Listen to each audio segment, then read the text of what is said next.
It's good to be back, and it's good to cover all the things that are happening in the world of Marvel Contest of Champions. So yes, if anybody didn't know, I went on a little break, had a little holiday to Bristol in UK. I bumped into somebody from New York, which was quite weird, who then told me that a lot of things that are in the UK at the moment are kind of happening in New York with homelessness and other things like that, and was looking to meet young people like me. I'm not joking, that actually happened.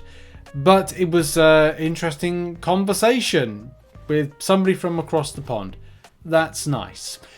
On screen, the various things that happened. That was also nice. Anyway, you're here for Marvel Contest of Champions, and not what I was up to. So let's look into Marvel Contest of Champions things, shall we? So Marvel Contest of Champions rated stuff, balance updates to attack and defender stat focus. We covered this in great detail in a video yesterday, but if anybody is interested, TLDR is they're really only changing physical resistance, energy resistance, block penetration in defense, and block penetration in particular is getting nerfed a little bit, which could change some strategies. For those in stat, focus, attack elements, special damage, crit damage seeing a buff up to 23% from 18, which largely means there could be a little bit of shift in champions you might be looking to attach that to. Here's a little example. As you know, Bullseye and many other champions, a lot of skill champions, but mainly like a lot of champions that have it in their kits that just do crits or do large amounts of crits, may do a little bit more damage if you switch them to the crit damage stat focus in future. That could be really good. It's not a super substantial change, but it's a change nevertheless. Also, from an attacking sense, physical resistance, energy resistance for the attacking side of things has been upped a little bit more. This could be good, but also again situational, so you might want to switch out your stat focus or keep it as a permanent change. These changes will go in with a 51.1 release, so we'll look to see if it makes a big difference then. Also, Season 58 is drawing to a close. This was the big thing, this new type of Alliance Wars. This will go into survey for a lot of players, and definitely there are some people out there that didn't really enjoy this new type of iteration of Alliance Wars. It will go back to the old one, especially going into the new seasons. The new season, especially 59, will see you have more of a broader scope and range of tactics you can use, and it kind of goes back to the old structure, which this new one, the new thing, season 58, was okay. I'm still on the fence with it. I've had times where I felt it was very good. Then there was other times where I thought it was very bad. Sometimes where I've overly enjoyed myself, and I need to look at my end of stats for the season to say to myself, was it good or was it bad? Hey, you got to win it, and there was pitfalls with our alliance, not going into too many details, but because there wasn't an extra backup, it meant that when somebody had an emergency, and there was emergencies, I think somebody became a father for the very first time. We had like an illness with a family member, and it then cost because those people. And it's not fault of anybody. You can't play this game all the time. And that's the restrictions of it. Like everybody had to be active, but it didn't really kind of cover for any person that may have had like an incident. Anyway, there are going to be some changes, and it's going to be a little bit different, with whitelisting being on all attack tactic champions season 59 and 60 to see how it works and how it affects the overall Alliance Wars meta and champion roster for participating alliances.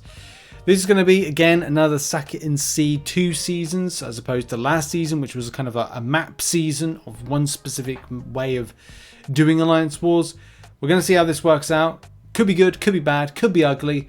We'll have to really see when it goes into pre-season, which will be on June 25th, which is today. Good luck. Now, on to balance update. I mean, the TLDR for this is quite literally no changes incoming for either champion, for Gentle and for Okoye. Okoye definitely landed in a way that everybody loves the champion, and that's great. Inflicts lots of dots, builds a lot of combos. So far, we're seeing a strong damage output and open attacker loop. Trying across multiple game modes, proving to be a strong attacking option into a large gauntlet of tricky defenders in Battlegrounds and Alliance War, while also being an effective option in other quests with longer encounters. As a result, no changes incoming for Okoye. Fantastic. Gentle's got a little bit more of a question mark with the character, because some people have said that he needed the buff. Others pretty happy with him. Unfortunately, I've not had the luck to pull either champion so far, and I really hope that changes, because they are both good champions. Okoye more than Gentle. And of course, from what's happening next is, we all know about Deathless Vision being part of Batch Updates 2. And we should have more info on Batch 2 released with our next balance update, which is exciting, because we could see some like champions spring up with it. There's definitely like, there's 10 people dislike, there's 10 to dislike here and some laugh out louds, which I don't, obviously take that with a grain of salt, but I don't know what that means in the extent of like how people feel about the character. Because as I said, like very much when he first came out, I saw more people say he's needs a buff, he needs to do more damage, and he just wasn't doing that. Let's have a look at what you as players think and feel about the character, whether good or bad when it comes to getting a buff. So players is here for now. This is what every player is feeling pulling him from the Titan, apart from using RH and MS. He desperately needs a buff other than Bullseye Counter. At least give him guaranteed crit on Special 2 along with complete removal of recoil damage. A 6-star Cosmic Ghost Rider has done more damage without any nonsense recoil than the guy in 2025. How can Kabam employee who designed... Oh, we're going a bit of attacking here. Don't tell me someone who designed a new... Okay, right. He definitely needs a rework. Okay. I'm on the same boat. Why does he need recoil if he doesn't do that much damage? As a 7-star rank 3 with max muscle mass and unstoppable and getting lucky with all crits does 190k SP2. But if you don't get all crits, which happens a lot, and Colossus users know exactly how that feels off the back of an SP2, a heavy attack, plenty of armor ups, and throwing that SP2. His damage takes a massive dive when he doesn't do that much damage in the first place. I think they should up his damage, remove his recoils, increase muscle mass chance, and make all SP2s hits guaranteed crit, or remove the crit damage reduction. Kabam ain't doing that. Look at again, same example. Look at Colossus, and there's a few other mutants I think at a similar position when it comes to getting you know that crit damage that you'd expect from the class itself. Of course, from the opposite side of things, you know, the ugly one says, then either you're playing him wrong in response to something, super unlucky. Nearly every match I have used him has gone well on defense or offense. If I don't think the first SP2 will kill, I use a light combo ender, save some HP, then build back up to SP2. And sometimes even before they are dead, I also can keep my muscle mass up pretty consistently. Not to mention he's incredibly stall on defense. Don't know what that means. Incredible stall on defense.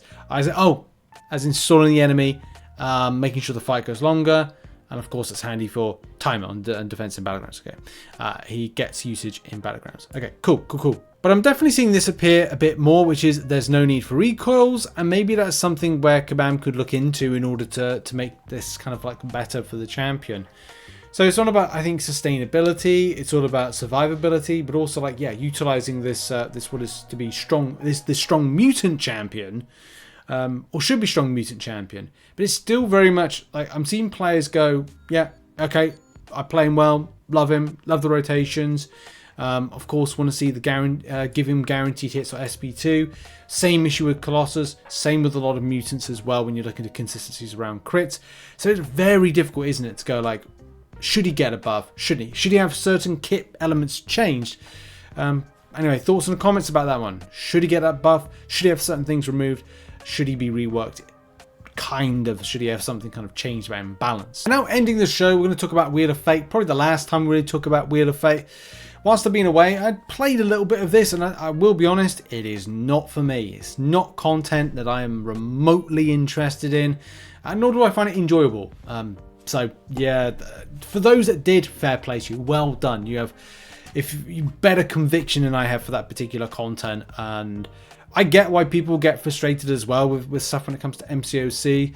You know, in comments we get stuff all the time, you know, talking about like AI quality and stuff like that. I'm not going to make countless videos about AI, believe it or not, after covering it. Like, if I cover the same topic several days in a row, it does get pretty boring. I want to focus my attention on making videos about, you know, why I'm ascending champions, farm guides here, like side quest based guides and stuff like that. Not just cover news all the time, which I don't do, you know, if you've checked the channel, you'll know that.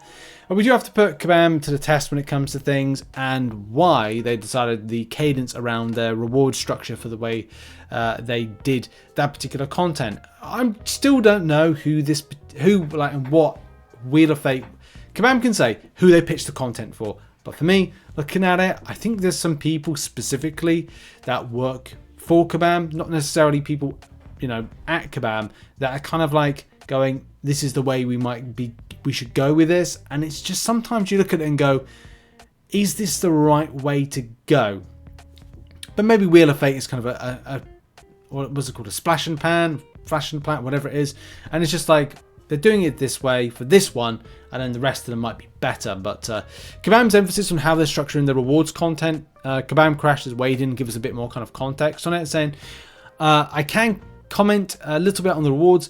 One thing players have been telling us is that the regular content isn't rewarding enough, and too much emphasis has been placed on ultra endgame Everest rewards. This led to an experience where most sessions didn't feel rewarding while player rosters were still progressing very quickly. We have been working to correct that by moving rewards to a regular content Valiant EQ Super Daily event, other upcoming plans which players will see soon, and systematic game modes Radiance. This means the Everest content will have worse rewards relative to the rest of the game. It's what players wanted. This is what that looks like. I kind of feel it would be best to communicate that stuff, effectively what they've got planned, sooner rather than later, because at least I wouldn't have wasted my time and my resources in stuff like Wheel of Fate, and I've gone, you know, part way through, I think I've quit out of it. Like, I'm just not interested. Like, it's just, I just don't think I can even force myself to be interested with it without even like farming, like throwing revives at it. I'll kind of like, yeah, I'm just not enjoying it. And I think that's the thing. I'm not going to force myself into something I'm just not enjoying. I love this game, but I love everything else except for certain things Kabam do that I just go, why did you do that? Who's this for? But at least if I know that it's for somebody else specifically, and the rewards are in a certain way, at least I can then kind of go, fine, I'll pass. I'll do something else.